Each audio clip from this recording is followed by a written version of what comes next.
While the foolish chase the favor of gods, devils, or royalty, members of the College of Fate know there is only one force that decides who lives and dies in the chaotic city of Asek: pure, uncomplicated luck. Instead of wasting time singing songs for some pretender to the throne of fortune, these bards court the fates themselves. Whether or not there is some universal force listening to their songs is irrelevant. Nothing ventured, nothing gained, after all. If you don't like rolling dice, why are you playing Dungeons and Dragons? The elation of a nat 20 and the crushing defeat of a natural 1 are some of the most exciting parts of any role-playing game. So why not play a subclass that cranks that randomness even higher? And also isn't wild magic sorcerer. The College of Fate is for martial gamblers, your Lando Calrissians, Gambit from X-Men, or Faye Valentine. Those bold enough to go all in on a bluff. The coolest cats in town. You know, gamers. 5. I'll stay. I suggest you hit, sir. I also like to live dangerously. 20 beats your 5. I'm sorry, sir. Hey everyone, this video was brought to you by my patrons on Patreon. If you want to support the channel and support the series, you can go out there and get the text version of this subclass and read it along while you watch the video. Now, let's watch the video.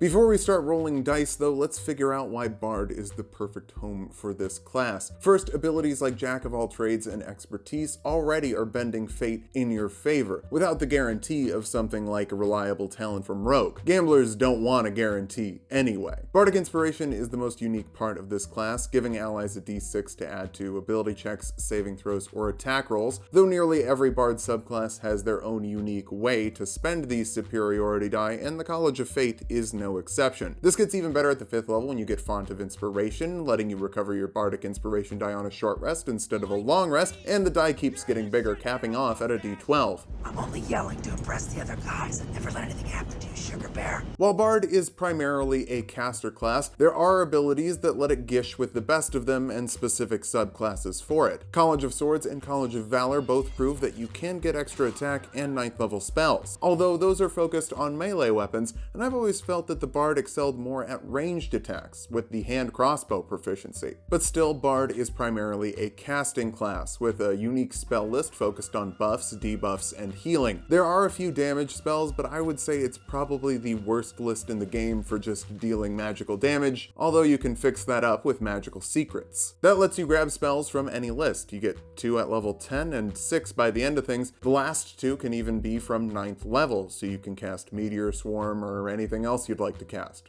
like Meteor Swarm. Or Meteor Swarm. Meteor Swarm's fine. But a Gish does best when it focuses on spells that buff its martial abilities, so let's talk about those martial abilities. College of Fate bards don't actually gain any additional weapon proficiencies because in the casinos of Asek, it was best to keep a low profile. Simple weapons like daggers and light hammers and a hand crossbow were easier to hide from security. Guns are persistent. Real men throw knives. Still, College of Fate bards liked to look stylish, so they would grab a fighting style, like archery to add +2 to their attack rolls with ranged weapons, or thrown weapon to add 2 to the damage rolls of a thrown weapon. Already they were making choices. Did they want the consistency of archery, or were they willing to risk a miss for a little extra damage with a thrown weapon?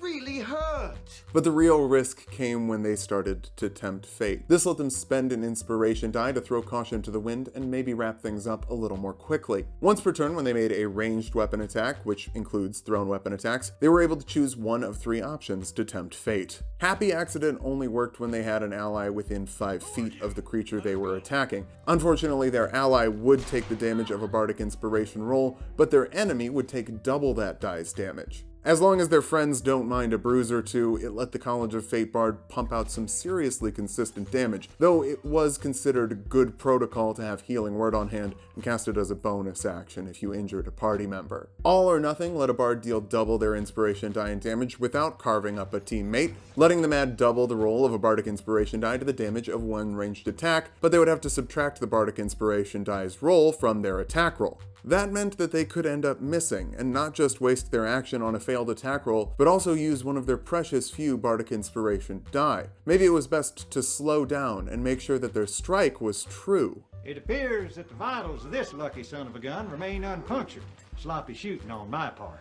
My personal favorite of these options was the Ballistic Blitz. This allowed a bard to roll their Bardic Inspiration die and make an additional number of attacks equal to half the Bardic Inspiration die roll, rounded up of course. However, a high roll might not actually end up giving you the most attacks because each of these attacks would subtract your Bardic Inspiration die from the roll to hit. At level 3, they were unable to do this with a hand crossbow because of the loading property, unless they grabbed the crossbow expert feat from a racial bonus, but I found later they would develop skills if they weren't a fan of throwing hammers and would prefer to fan the hammer directly. These penalties may seem a bit steep, but since they regularly flirted with fate, they had a way around it. They received a bonus to their attack rolls while tempting fate equal to their Bardic Inspiration die they had remaining. So if they had a capped off modifier +5, it would start off as +5. Before slowly whittling down as they ran out of luck. So was it better to invest in more dexterity for more accurate shots, or was it better to invest in charisma for more inspiration die, more opportunities to tempt fate, better skill checks with charisma, and better spellcasting? Okay, it was definitely better for charisma. All of that was well and good, but the most important part was proficiency with all gaming sets. Those would make them a pro gamer, and then they could call any attempt to tempt fate a pro-gamer move, but Fate Bards were gamers in the game of death, which is why at the 6th level they received an extra attack, although it doesn't work like extra attack from every other class. In addition to being able to make 2 attacks with their action instead of 1, they were able to ignore the loading property with weapons that had it, so hand crossbows mostly, but maybe firearms if they had proficiency from somewhere else. Even in modern settings, firearms seem to be a little bit strong, so it's unclear whether or not they were around in Morier.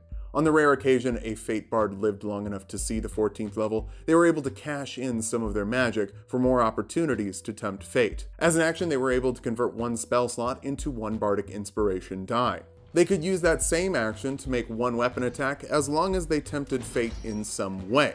A few things to point out. Cashing in a higher level spell did not grant the bard any more inspiration die, so it became a riskier and riskier move the more they used it. These bards also couldn't store more bardic inspiration die than their charisma modifier. Gamblers rarely have extra resources in the bank. So how did the Fate Bard's abilities pair with the rest of the class? Well, first, healing spells will help make up for any damage you're dealing to your party. Surely a Barbarian wouldn't mind taking a d6 of piercing damage for 1d8 plus your charisma modifier in healing. That's smart, huh?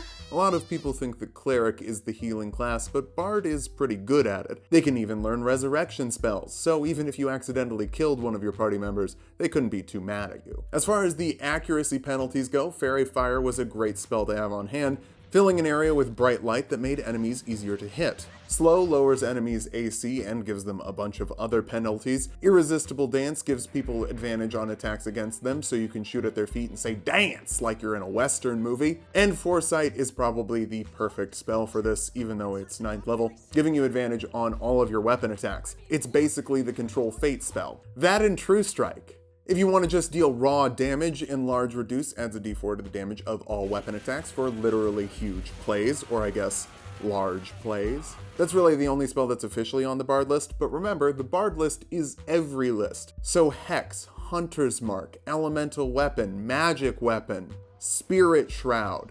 All of these would add extra damage to every attack that the Bard made. Magic Weapon and Elemental Weapon also made them more likely to hit, so those were fantastic options. Believe it or not, with access to every spell in the game, things could get pretty flexible. But since the Bardic Capstone is, bad, what can we do with some multi-classing cheese? Well, a 1-level dip to a martial class would allow them to tempt fate using a long bow or a short bow. Samurai Fighter works particularly well, letting you give yourself advantage on your attack rolls as a bonus action, though Champion is more in the gambling arena with a higher chance to critically hit. Or you could dip to Artificer to get guns, provided there are guns in your DM setting. Artificer could also grab some enhanced weapons to become more accurate, and Armorer Artificers would be able to tempt fate with a lightning launcher. How awesome does that sound? You build yourself an unstable set of armor that's shooting lightning going haywire everywhere? I'm geeking out just thinking about it. A little Hexblade dip would allow them to add their proficiency bonus to the damage against one creature, and expand that critical hit chance for more gamble and flavor. Kensei monks can make a Kensei shot to add a d4 of damage to all of their ranged attack rolls for the round, though it does get a little messy making a Bardonkadonk. Eventually they'd even get to sharpen the blade for +3 to their attack rolls, though that's an 11 level dip. Rogue would let them mix sneak attack into their ranged damage shenanigans, and give them expertise in more skills. You'd also get steady aim to give yourself advantage on one weapon attack as a bonus action, so you could go all or nothing, and more often get all. War Cleric's Channel of Divinity lets them add 10 to an attack roll once per short rest, which would let you bend luck even further. Also, Wild Magic Sorcerers can bend luck, adding a d4 to a failed attack roll. It's not a lot, but it could help. It also would line up on your Charisma modifier, and you'd be able to burn down bigger spell slots into smaller spell slots to get the most out of your conversion from all in at the 14th level. Since cashing in and turning your spell slots into Bardic Inspiration die isn't technically casting a spell, you could mix it with Barbarian to perpetually throw a ton of spears in one round. I don't think that'd be very good, but it sounds fun. Sharpshooter isn't actually a multi-classing requirement, but it's kind of implied with the build. It's a -5 penalty to your attack rolls, and +10 to the damage rolls. It can get pretty nuts with a Ballistic Blitz, after you subtract all of that from your attack rolls. Overall, Bard is just a very flexible class, so it's not surprising that a subclass for Bard would multi-class well. Considering how luck-dependent these abilities are, it could be really good on some days, and really bad on other days. The best way to test it would be to join my Patreon, up in the top right corner of the video, where you'll also get access to all of the other subclasses from Morier, and every episode of Building Character in character sheet form. That's over 6,000 sheets since we go from level 1 to 20, letting you set up a really easy one-shot. If you can't support the Patreon, that's fine, I understand. Just like the video, subscribe for more, and leave me a nice comment. Nice comments help the algorithm even more. And come back next week for more from the Gilded Coast of Morier.